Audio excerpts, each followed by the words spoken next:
শেষ পর্যন্ত সামান্য এক বনবিড়ালের কাছে ধরাশায়ী হলো ইসরায়েল। গেল কয়েকদিন ধরেই সামাজিক যোগাযোগ মাধ্যমগুলোতে ভেসে বেড়াচ্ছে এমন গুঞ্জন শোনা যাচ্ছে, সীমান্ত পাড়ি দিয়ে বেশ কয়েকজন ইসরায়েলি সেনাকে আক্রমণ করে গুরুতর জখম করেছে মিশরীয় ওই বন্যপ্রাণীটি।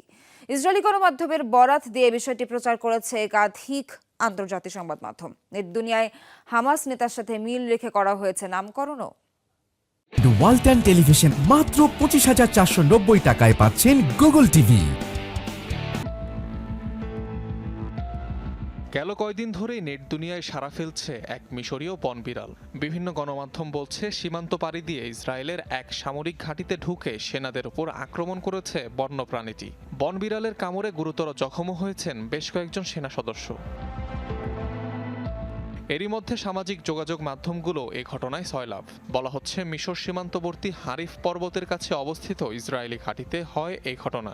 তবে সংবাদ মাধ্যমগুলোর খবর, এই হামলার পর পাকড়াও করা হয়েছে ওই বন্যপ্রাণীটিকে। পরীক্ষার জন্য নেওয়া হয়েছে বিশেষায়িত একটি হাসপাতালে।